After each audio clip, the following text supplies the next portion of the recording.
Good evening, everyone. We are excited and delighted to have with us today Dr. Radhika Kulkarni. She's an advanced analytics professional and she's active in the area of OR, AI, and ML for quite some time. She retired after 35 years of leading various analytics areas at SAS Institute. For the last 10 years of her career, she was the VP of Advanced Analytics R&D, overseeing software development in many analytical areas including statistics, operations research, econometrics, forecasting, and data mining. She is an active member in the Informs throughout her career and is a recipient of the Women in Operations Research and the Management Sciences Award. She was recognized as an Informs Fellow in 2014 and currently serves as the 2022 President of Informs. Dr. Kulkarni serves on the Advisory Council of the School of Operational Research and Information Engineering at Cornell University, the Masters of Science and Analytics Board Advisory Board at the Georgia Tech, and the Advisory Board for the Business Analytics Program at Sabancı University in Turkey.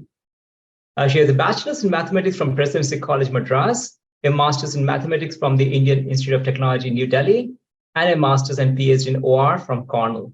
Without much delay, let's hear from Dr. Kulkarni on the intersection of AI, ML, optimization, and how it can spur innovation and research. Thank you so much, Dr. Kulkarni, for joining us this evening. We're delighted to have you. Please take the floor. Thank you so much, Debjit, for that introduction. And thank you also for inviting me to share some of my experiences with your audience. And good evening to all of you. Thank you for joining. So let me share my screen and make sure that you can see it okay.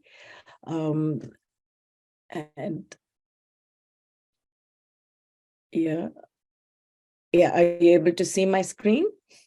Yeah. Yes, okay. Very clear. Yeah. Okay, good. Thanks.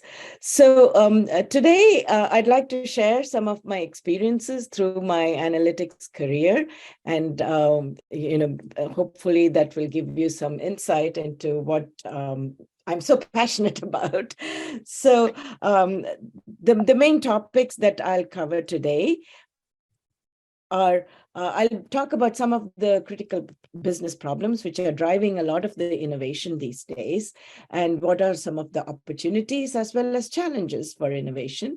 And something I am very, very passionate about is the importance of interdisciplinary research when you're trying to innovate in any new field or for any new domain, etc.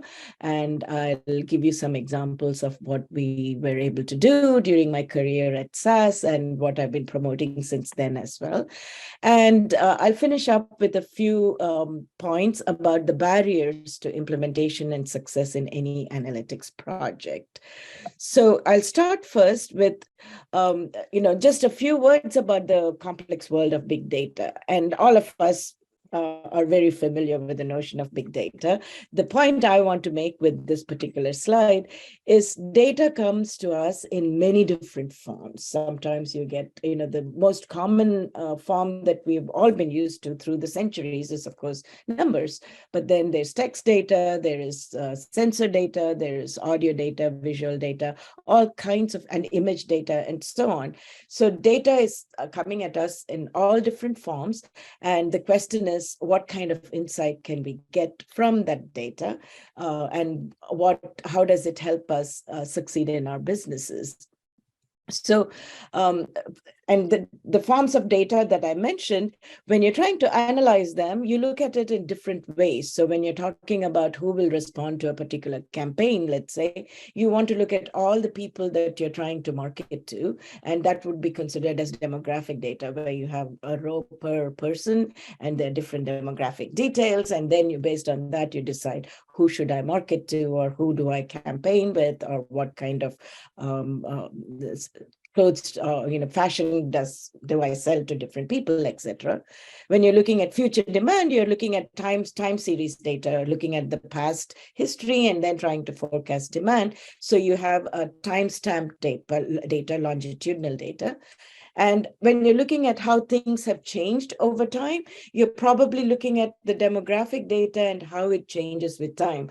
And, over the past couple of years, I think this type of analysis is something that all of of us have seen a lot about, as each country has looked at how to deal with the pandemic, we've looked at how the different disease incidents and death, fatalities, etc., have changed over time over different groups of population. So that you would call that panel data. And as you go over time, you're looking at all of that. Then when you look at text or other kinds of data, you're looking to see what kind of anomalies are there. So like in quality control, do you find something that has changed? How do you deal with that? When you're looking at network data, there's other kinds of information that you can glean from there. And of course, audio and visual data are very, very important and require different types of analysis as well. So the important point is that each data source requires a specific modeling technique from different analytics disciplines. So even though the world of data, people think about it as a big monolith, every little aspect of it requires different types of analytics to deal with it and to get value from it. So at the end of the day, what are we trying to do from all this data? You want to apply some analytical techniques and get some value from that, right? And so that's where we are trying to focus on. So, and large volumes of data, of course, you would hope that you would get a lot of value and insight from them.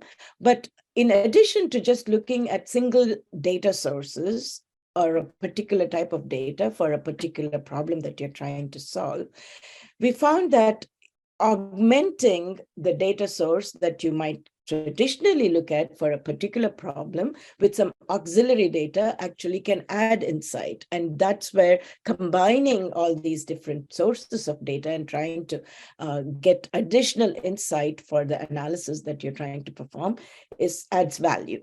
So things like, if you want to add some social media, behavioral data sources, unstructured data, network data, all of these will give you better ways of analyzing and getting the value you need. So, with all of this, of course, there is a lot of opportunity for all these different disciplines to work together. So people get PhDs, masters in different topics, optimization, data mining, statistics, etc. But all of them working together will be needed to get value from these different sources of data. So how do you do all of that? So over the next few minutes, I'll go through some of the examples that I have come across in my career in dealing with these types of problems. So I'll take a couple of examples where it's not just the volume of data that gives you more insight, but also augmenting data with other types of data also adds value.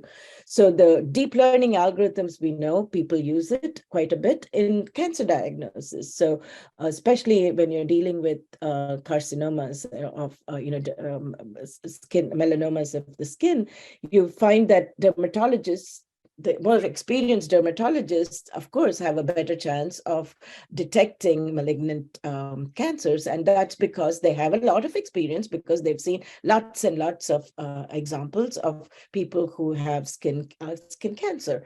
So what do we get by using some of these techniques or machine learning techniques that dermatologists can use in addition to their own experience? It's because machines have the capacity to look at hundreds and thousands of images that one particular dermatologist or even a group of dermatologists may not be able to do. So that's where we get value from by using these automated techniques, because you have the ability to deal with, to look at multiple lesions and multiple images, and from there gain the experience. So it's almost like you've got 100,000 dermatologists, all of them working together. So that's where you get value from just looking at large volumes of data and analyzing them very, very rapidly.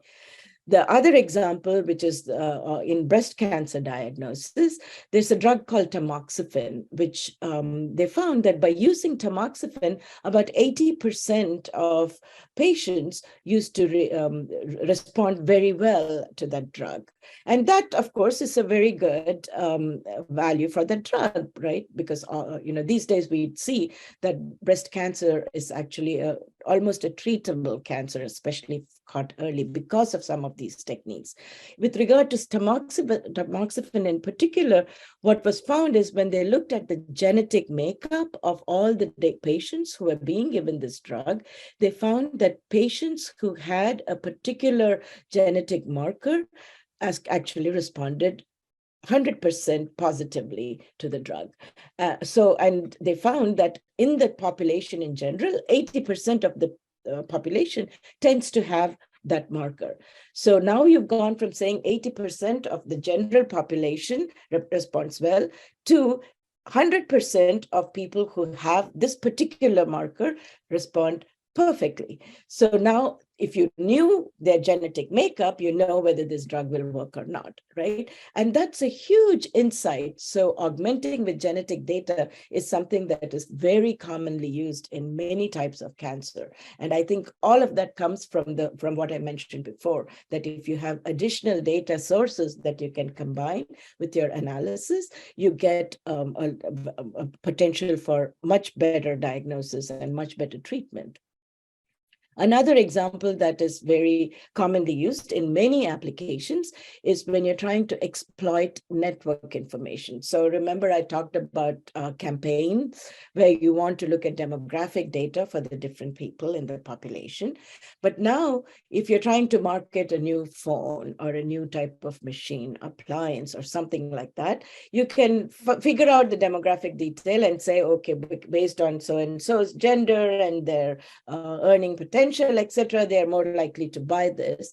But supposing you also look at some people who have lots of friends, lots of Facebook friends or network connections through some other way, if you were to market at a great discount to these folks, the word of mouth actually takes your campaign to a much better level, right? So this is where augmenting the demographic data with network information can be used very effectively. So that's, of course, when you're trying to do marketing. But similar types of analysis can also be used when you're trying to detect nefarious activities. So if somebody, if there is a healthcare fraud or some other kind of insurance fraud or financial fraud, and you find that there is one person in some bank who's been indicted for some problem, you might look at all the connections either with the officer who dealt with him or that particular person. So just fraud detection can also be augmented by looking at these types of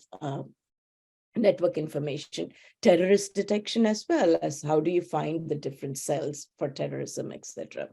So those are all some of the examples where it really, really is very valuable to look at network information. And again, going back to the pandemic, which all of us have had a lot of experience with in the past couple of years, contact tracing is something that we've all seen quite well. Hold on just a minute. I'm going to, there is a, sorry about that. Let me adjust this so that the light doesn't come right in between. Apologies. Okay, I should have fixed that ahead of time, but is that okay now? Is that better? Yeah, thank you. Sorry about that. So, going back to the statement I made earlier, that if you're looking at multidisciplinary ways of interacting with different experts, these are some of the examples from my experience working at SAS. They've mentioned that I worked at SAS for many years, leading an advanced analytics R&D division. And in my division, we had experts from all these different analytical fields working together. And each team was perfect and excellent at solving problems based on their expertise.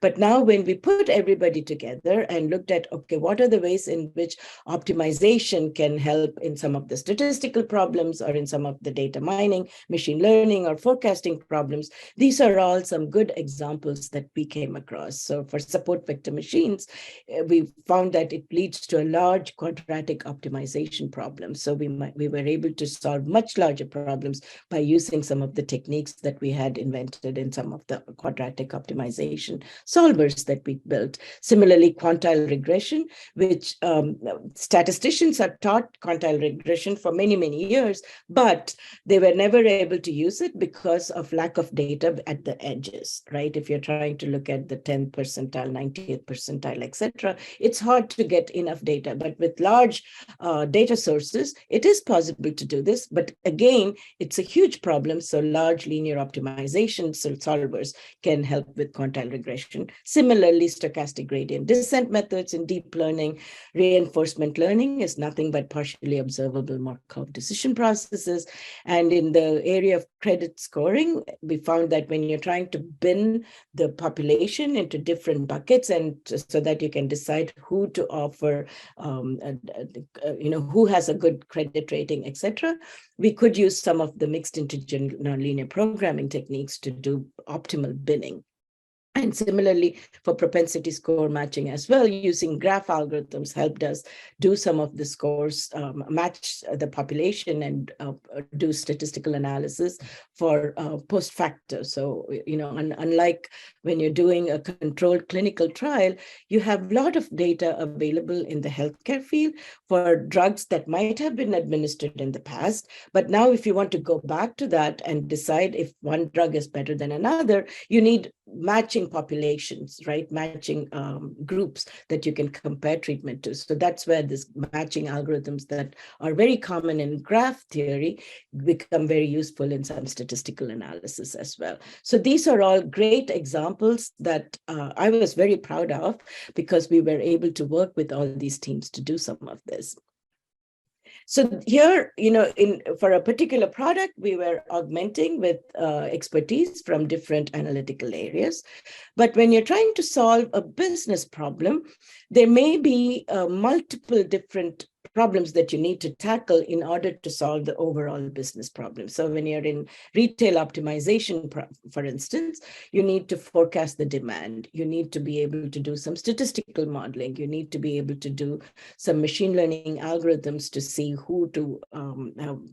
what kind of fashion designs would be most attractive to what kinds of people. So here are all some of the different techniques that need to be put together to provide the business solution. And of course, the data layer is very, very important at the bottom, right? You need to have the right data for solving all of these problems. So combining all of these technologies together is the real opportunity for solving complex business problems. So I like to say, we often hear the whole is greater than the sum of its parts. And you can see that in spades when you're trying to solve business problems like these. So I mentioned that you're trying to get value from data using a combination of analytics. And over the years, in the past 2 decades, really, the data volumes have continued to grow along with the types of problems we are trying to solve. And some of the newer types of research that we needed to do were driven because of some of the business needs for performance improvement. So the data mining algorithms that we apply to demographic data, or the forecasting algorithms to forecast demand, many times you want to be able to do it for region by region, group by group, for different demographic groups, for different states, for different countries, etc. For example, again, we were analyzing tons of data for every country, state, county, etc. for COVID-19 and various different types of things.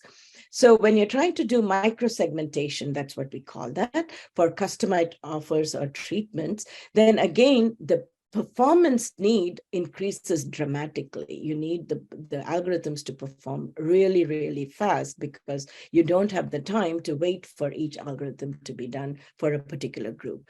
So this is where automation is called for, automation across thousands of models, so that you can pick the best model for each of these demographic areas. And in every part of these problems that I described, the goal is to decrease the latency at every stage. So here, those are some of the business need for performance that was driving a lot of the research into newer ways of dealing with these. So Combining all of these, I feel like the past couple of decades has been and will continue to be a really golden era for artificial intelligence, machine learning, and data science, because there were three things that came together: the availability of data, the availability of massive computing power. Computing power exploded like nobody's business, and the availability of lots and lots of innovative algorithms that people were discovering and finding and researching based on these problems that were coming along. So essentially, it's been a great time for us to make better business decisions in this highly connected world. It actually is the new frontier, I feel, in scale, speed, predictive modeling, and at the end of the day, automated data-driven decisions. So automation is needed when you're doing microsegmentation, when you're trying to add lots and lots of features to your problem to see if you can get additional insight from taking combinations of variables, etc. That's what is meant by feature engineering, where you're trying to transform variables, combine variables, and see if it gives you a different way of looking at the data. So, and auto-tuning is the term we use when you're trying to automatically tune a model. For instance, we all know, if you've done data mining, specifically predictive modeling, and use decision trees, it's very important to know how many levels of the tree you want, where do you split, how do you do that, etc. All of these parameters can be tuned. So a good machine learning researcher or a modeler will try different settings and then say, okay, this is the best setting, this is the best model that I can build. The machine learning researcher will also look at multiple different techniques: gradient boosting, decision trees, neural networks, logistic regression, all of these different models, and try to find the best model with the best feature set, parameter setting for the particular data that you're looking at. So some of this can be automated, right? Because at the end of the day, what is the researcher doing? He's just going through a wide range of options for each of these parameters and looking at them and trying to figure out which is best. So can you automate that? That's one of the questions we looked at. Can you do some of this hyperparameter optimization or auto-tuning? And indeed, that can be done by using some of the local search optimization techniques, because at the end of the day, if you think of the hyperparameter space, there are multiple values for each of these parameters, and you're trying to move through the space and find the best setting. And local search is nothing but trying to find the best setting in a parameter space that I just described. So that's what is known as the hyperparameter tuning, using some of the local search optimization techniques. So we used many different techniques, including genetic algorithms and some of the non-parametric methods, to try and find the best model across different modeling approaches, as well as the best setting for a particular type of model that we used.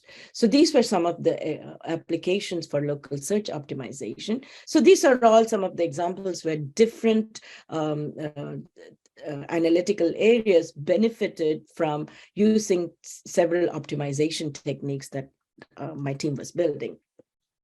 In addition to some of these types of innovations, additional types of analytical innovation is needed when you're trying to do some new types of data, like high frequency data, streaming data, etc. Nowadays, the amount of data that comes from automated sensors, like in even cars, have become so full of machines and sensors that probably it's collecting lots and lots of information every second. And how can you use that more effectively?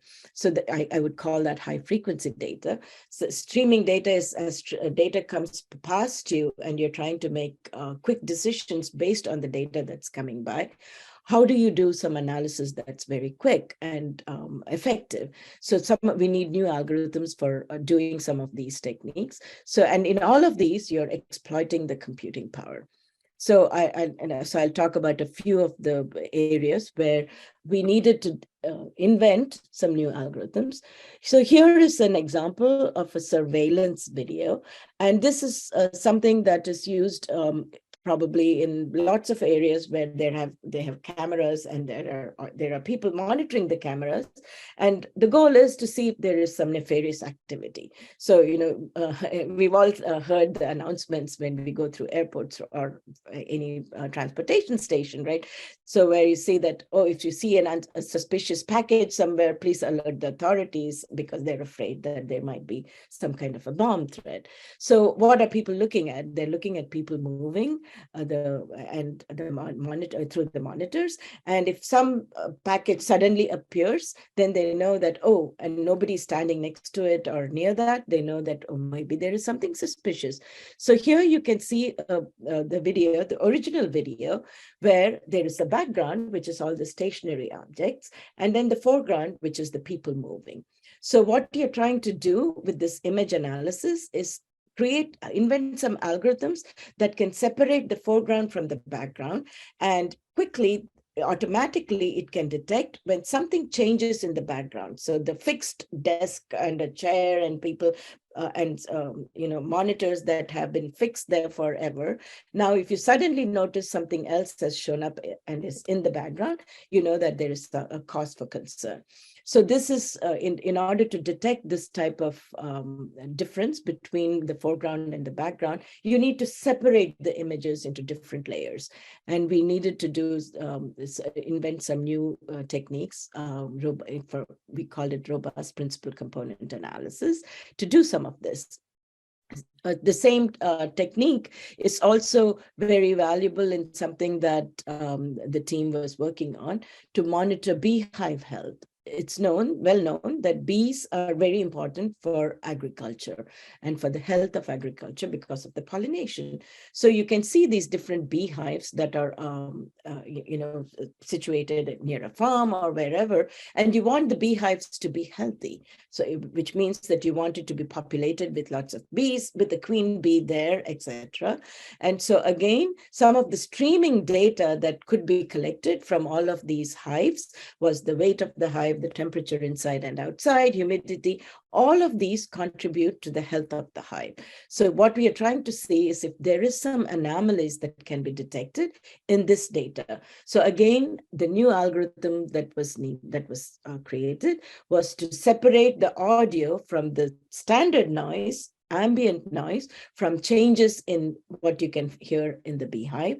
Also, the video as well. So as you see bees flying in, if there's constant activity, it indicates a healthy hive. But if suddenly something seems to have stopped, then you know that something is wrong. So again, monitoring beehive health with streaming data was something that needed some of these newer techniques. And I've included some links here, so that has more detail about these methods as well.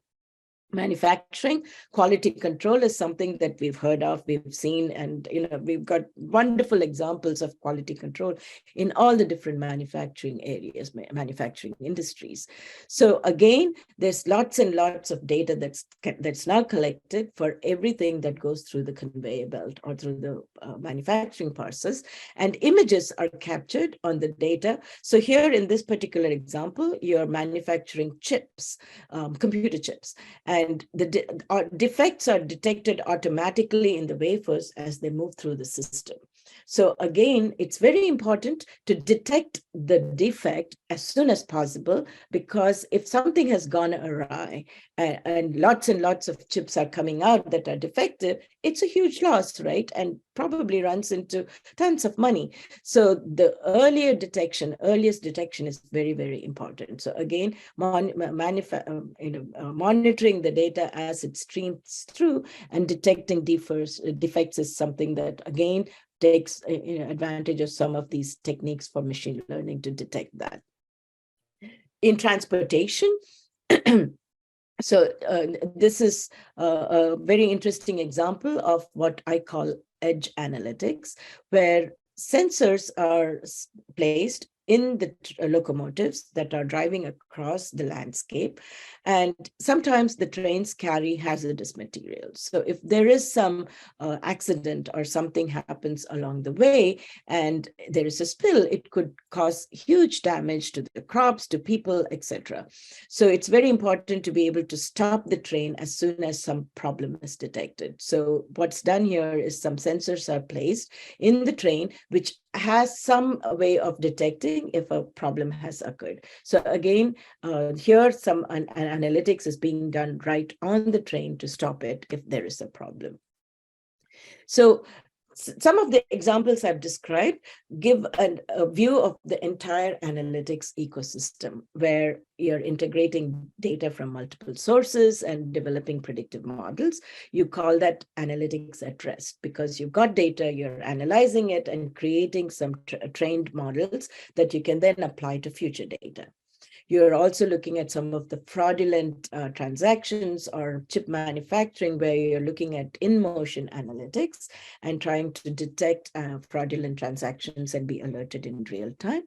And the example that I gave of the train, that is analytics at the edge. And that kind of analytics is also used when you're trying to monitor equipment at far off stations in the oil wells, etc. So at rest, in motion, and analytics on edge, these are the different ways of ways where in how you need to be able to address some of these business problems. In addition to being able to do all of this, you need to continuously monitor what you're doing. So you get data. The discovery phase is where you build your models and apply them. But as new data come in, you need, and you deploy these models in practice. But as new data come in, you might need to modify your data. And we saw that again in spades over the past year. As newer and newer virus variants came along, you needed to get newer information about what was most contagious and what was most virulent and so on. And the vaccines had to be updated too. So here is where the models are continuously changing, and we know that, right? So I've given lots of examples of all these different methods and business problems where analytics innovation is very, very valuable. So, okay, so you've got a business, you've hired some very, very smart people to do all of these analytics. And then you say, okay, now I've got everything done. I can build some great solutions to our problems or build a consulting group, etc. So is analytics innovation enough? What else do you need? And I'd like to talk a little bit about some of the critical barriers to success. And I like to think of it in 4 ways: the data, process, acceptability, and talent. And I'll give you a little bit of a few examples about each one of these. The question is, do you have the right data? And, we've talked, just having lots and lots of data, is that enough? Or do you need to have the right data? Obviously, since I asked the question, it means you need to have the right data, right? So facial recognition is something that we can all relate to. We see that in many different places where, there is some nefarious activity being detected, or facial recognition, if there is a crime committed, and then if you've watched crime shows, which I like to watch, you'll often hear about, facial recognition and so looks like so and so, right? But where do all these models come from? The models come from data that has been collected across the population of various people, identifying with their images of their faces, right? So the face, and that here. So this is the training set. So your training set needs to be representative of the entire population. If you don't have that training set that represents the whole population, you're going to miss classification very easily.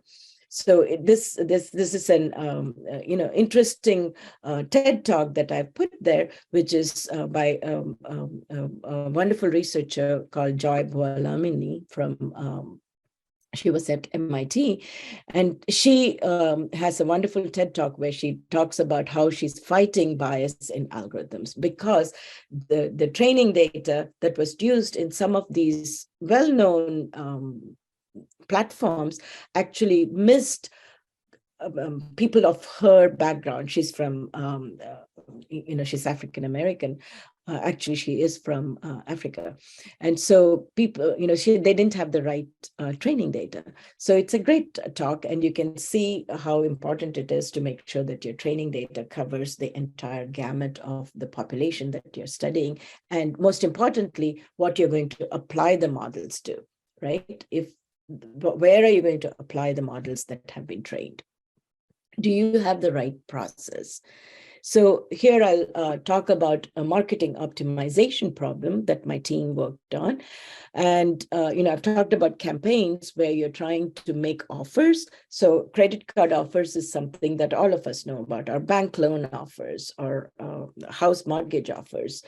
So there are customers, and there are offers that the banks or the credit card agents, the credit card companies are trying to make to their own customers or potential new customers, acquire new customers. And there are different channels through which they can make these offers. They can send you email, they can send you letters in the post, or they can call you up. There are different ways. Or when you go to the branch for some bank transaction, they could say, hey, we've got this new CD that is available. So are you interested? So the question is, who do you make what offer to, through what channel? And if you're trying to acquire new members, new customers, it could be as large as the population in the region that you're trying to get more business from. So what happens here is that you need to say, who do I make these offers, and which offer do I make? And do I have somebody call them, or do I send them a letter, etc.? So there are multiple products through multiple channels, and to different customers, these offers need to be made. So selecting the right customer at the right time for the right offer through the right channel. And as you can imagine, for each customer and offer combination, you want to know, do I make this offer or not? So that becomes a huge mixed integer programming problem.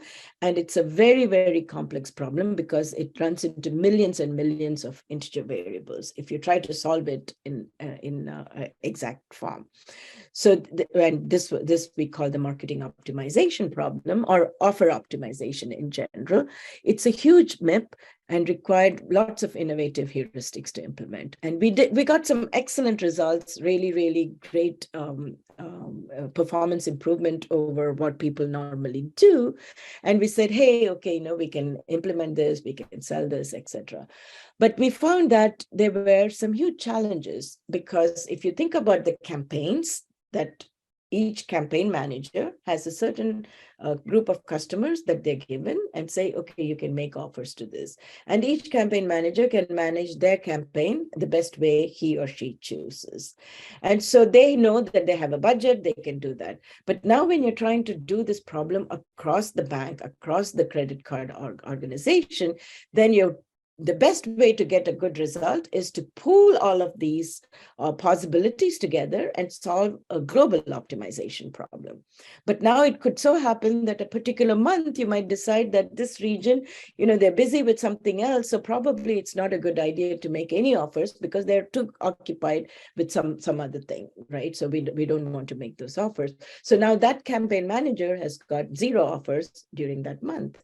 So now it becomes a problem of how do you convince all the campaign managers that rather than managing your own budget, you need to look at it in a global way. So then you need to bring the problem up to the executives. And at the executive level, they have to say, okay, now because I'm changing the way I'm operating, I need to give incentives. So even though there is, you may not get any offers this time, because there is a global way we are looking at it, maybe there's a way we split split the profits, profit sharing or something like that. So this is where what I mean, that you need executive support for making some procedural changes when you're actually trying to implement that your researchers have come up with. You come up with a great innovative solution, but you need to make sure that at every step of the way, the people involved are in the loop and the executives know that, okay, I'm changing business as usual to something different.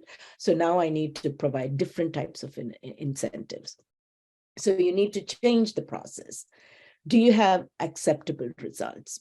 By that, I mean, so many machine learning models come up with results that may be totally mumbo jumbo, gobbledygook. They don't know what it means. The person, they might say, why I am exactly the same as my neighbor, but why was my neighbor approved for the loan, but I was not? What happened? So here are some explanations that people want to know. And this is one of the reasons when you're trying to make some of these decisions, especially when you're trying to take decisions about offers, etc. Decision trees are very popular because it's easy to explain. These are the reasons. So at each branch of the decision tree, if it's less than so and so, you make the offer. If not, you don't. And so it's easy to explain why you got left out, which branch of the tree you were in.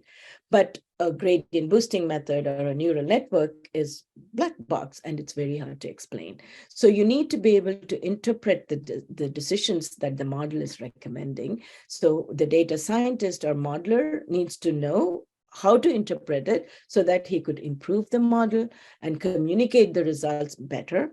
The end users need to know why he or she was excluded from a particular treatment.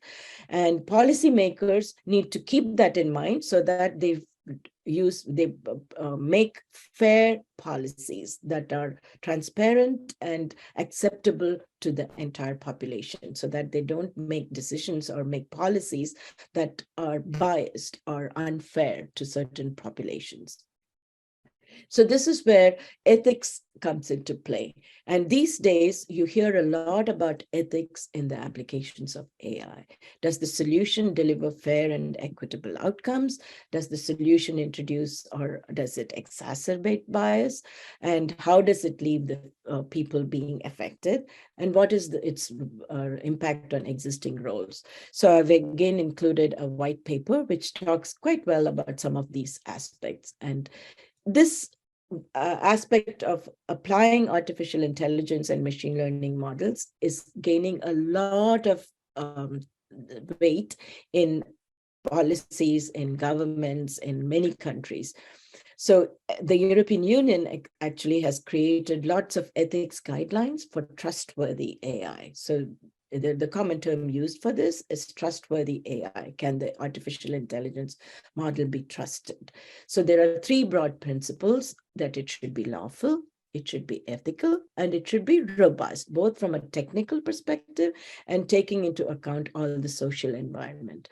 So there's a lot of information that you can find about what is being done in the different countries for something like this.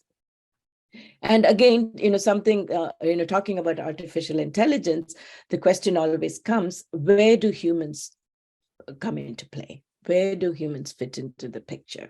And something that I talk about is, we know that these days airplanes are mostly flown by an autopilot. But if you don't see a pilot in the seat in front when you get on the plane, would you feel comfortable? We still want to have somebody who can override, and if there is something goes awry, because machines are after all liable to fail. So you want to be able to make sure that there is some way of overriding. Also, when you're looking at some of these machine learning techniques and automated systems that we build, you have to make sure that you put enough guardrails in place so that the decision doesn't go off the rails and make some stupid decisions. And when you're talking about driverless cars, it's been very difficult to get to a stage where everyone is comfortable with driverless cars, because who do you blame? What do you do? And so on. So humans in the loop is very, very important. First of all, in just what the model should look like, how it should make decisions, and putting guardrails in place. And then always a reality check. You need to have a reality check. So I like to think of it as AI plus humans is where we need to be, where you need the humans to recognize the strategy based on AI insight. Then finally, do you have the right people? And when you're looking at the types of problems that large businesses need to solve, there are people at multiple levels who need different types of training. There's, of course, the people who are building the tools. They need the analytical experts, so maybe a master's and a PhD in one of the disciplines.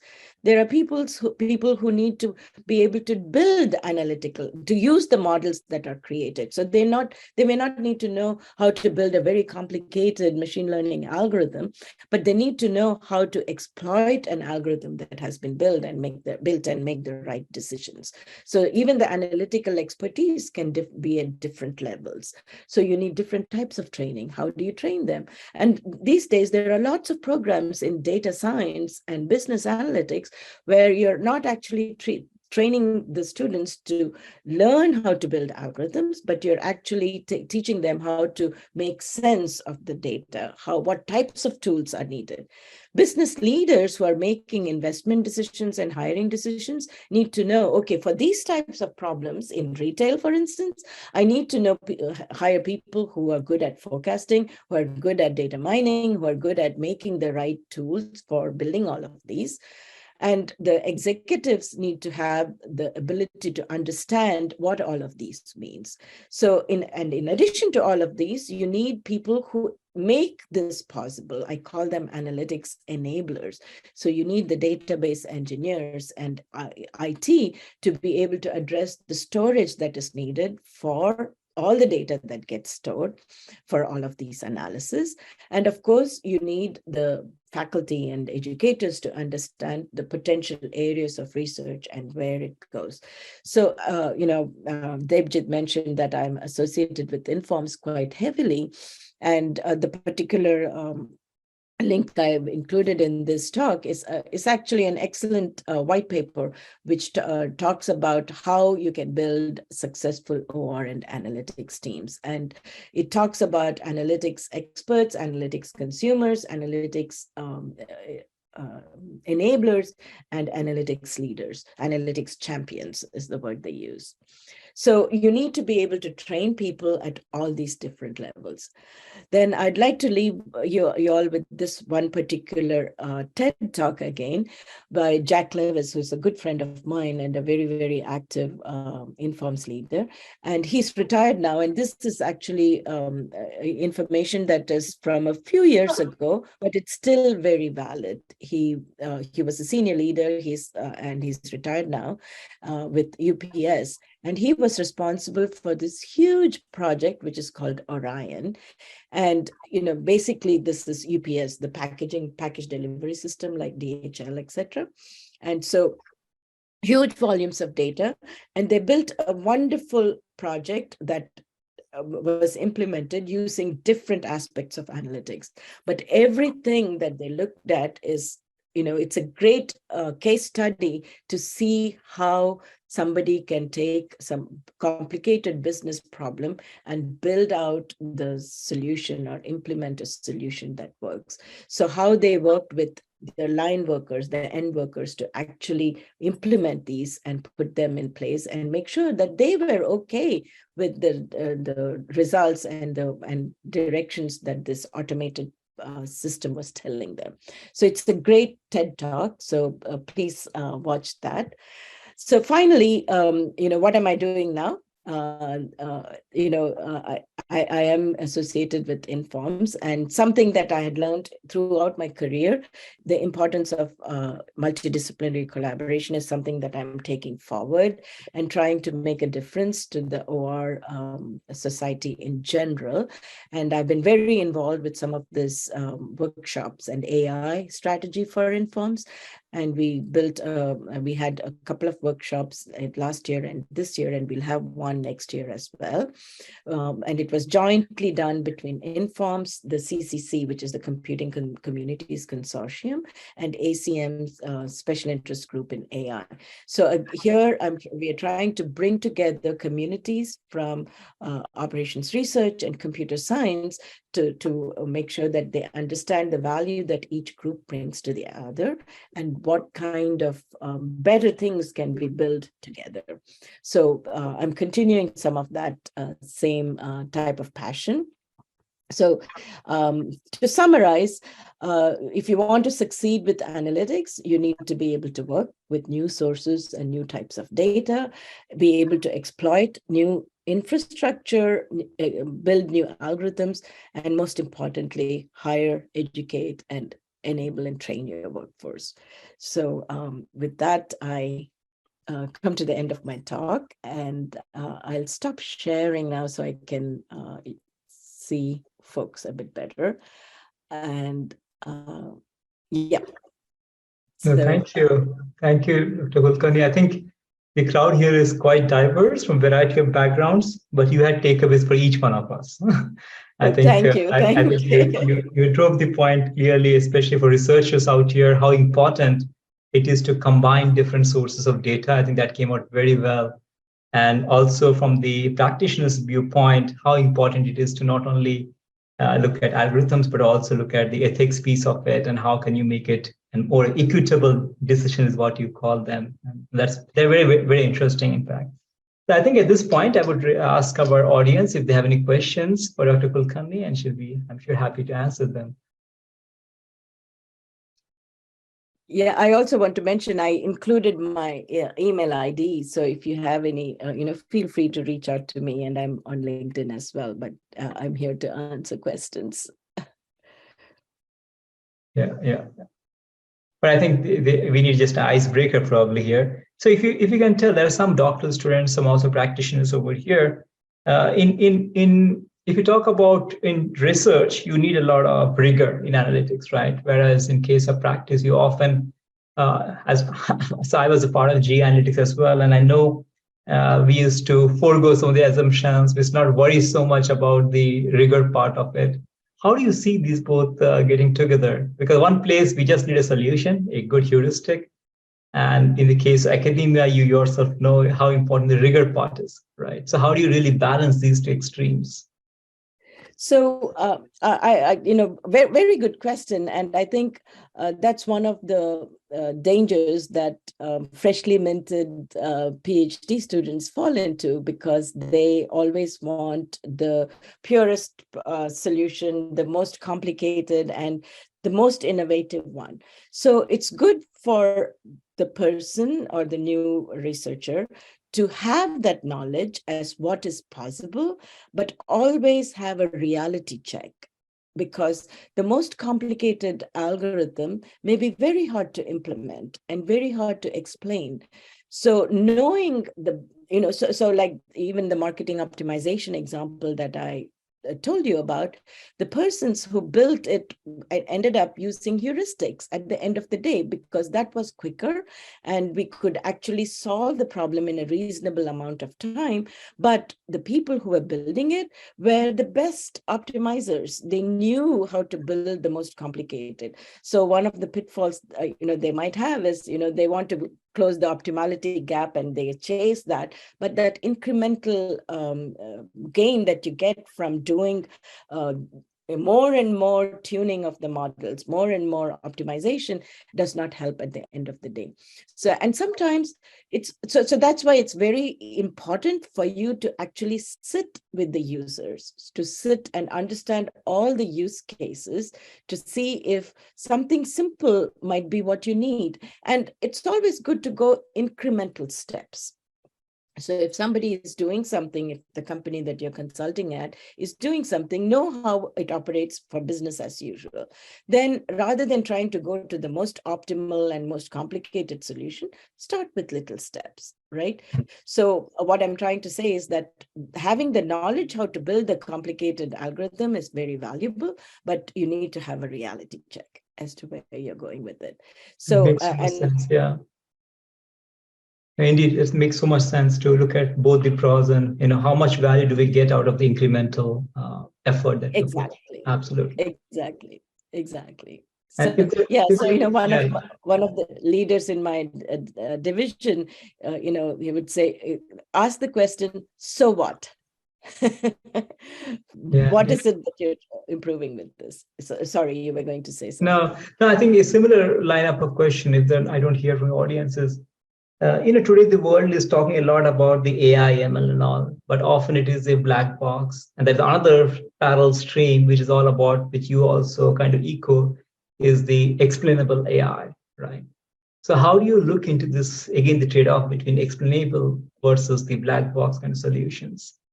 And how the trust to So be built in these kind of methods? yeah. So explainability is important to build that trust, right? Right, And so a lot of research is being done with black box AI to see if there is a surrogate model that is comparable to that, which can be used to explain what is happening. And if you want to look deeper into some of these issues of the trade-off between explainable AI and huge black box models. Cynthia Rudin, who's Duke, yeah, at Duke University, she has done some fantastic research on explainable AI. And in fact, early this year, she won this huge $1 million prize for her work. So look her up, Cynthia sure. Rudin, and she has some excellent work on that. And it's always a challenge, right, between the two. So great, wonderful. Maybe another chance for our audience to ask questions if you are having any perspectives, thoughts, or anything you would like to get clarified. How do we be a part of Informs? I think we have the best person out here. Oh yeah, since you opened that topic, please look into Informs, because it is a great association, and congratulations to your team for winning this wonderful Innovative Applications in Analytics Award this year. I think that Thank was you. an excellent achievement. And there are lots of examples. If you go onto the Informs website and look at some of the Edelman Award examples, just Google France Edelman Awards, and you will see some great examples of applying not just OR, it's entire analytics gamut. And again, you'll see examples, I think the UPS Prize is there as well. The UPS Orion project is also listed. So you'll see lots and lots of examples there. No, great.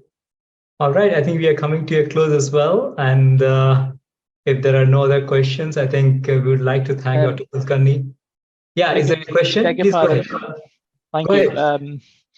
Okay. I don't know if do I have to even turn on my camera to talk and show myself whom you're speaking to? It's up to you. It's up to you. We can hear you. No worries. Jatin, right? Absolutely. I see, Thank you so much for the opportunity. It's always been, I would say, a delight to listen to some experts from the industry. How do they work and how do they perceive things? My question goes in line to that artificial intelligence, as we talk about. I think enough theory is available over there. I'll try to focus on two aspects. First would be the benefit that we see of AI, irrespective, medical industry or any other, and within the industry for any particular reason. Or do you see that this is more like to somehow manipulate, which is not officially being accepted in any forum, the decision making or the state of the mind of the end user or a customer with the help of AI would require some sort of a governance? That's the question. absolutely. And I think part of all of these initiatives where you're talking, where I talked about ethics and AI and how the governments are putting in some rules and policies for applying AI, that essentially is the governance that you're asking about, because there needs to be some governance, especially when you're talking about biases, diversity and equity and those types of things is one that comes to mind. Fairness and injustice, for instance, when you're looking at equal justice opportunities, and to make sure that people are not, there's certain groups of people are not targeted for undue incarceration or things like that. Those are all places where AI model, or any model, for instance, when used without the right governance in place, can lead to some serious complications. And there are multiple examples of these as well. And more, many governments are putting these in place. So even in the US, the past couple of administrations have put a lot of effort into the AI initiative, and they're making, ethics and AI is one big, trustworthy AI is a huge thing. And here, policymakers, all of them are being making sure that they use the right insight, and that things don't go awry, they don't go off the rails. Yes, it is, governance is absolutely important. Thank you. And if I may quickly take another opportunity by not stealing away time, what I do also like to quickly touch upon the point that we believe when AI is more or less in the practical world available, and it's getting proliferated day by day, getting mature day by day, and it will continue. I don't know till X number of years, starting as of today, if I miss when I'm speaking right now to you. Certainly, it's going to add value to the company, right from the formations of business models to the balance sheets that comes at the end of the day. Where exactly in the business model, if I may ask, this is really going to make an impact in a transformation? Not just the technical transformation we talk about, because we also have to introduce a digital culture for the people to accept, not because it's not just an AI, if any other technology that we adopt in the present context, but where exactly in a business model? I know it's subjective to ask this because every company has its own set of business models, but if I may more broadly go on a macro level, that we have the portfolio.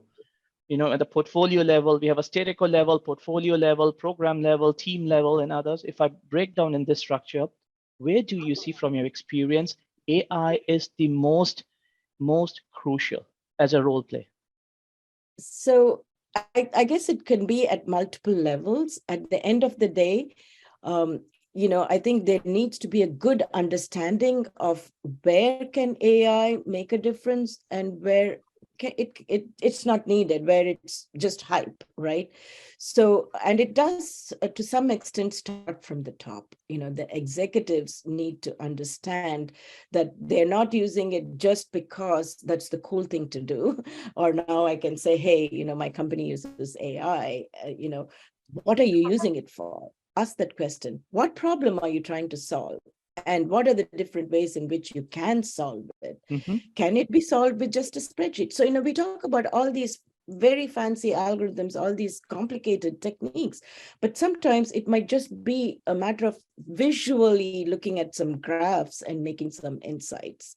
So don't be enamored with the glamour of the technique that is being used, but focus more on what problem you're trying to solve and what kind of improvement are you going to make to the end result.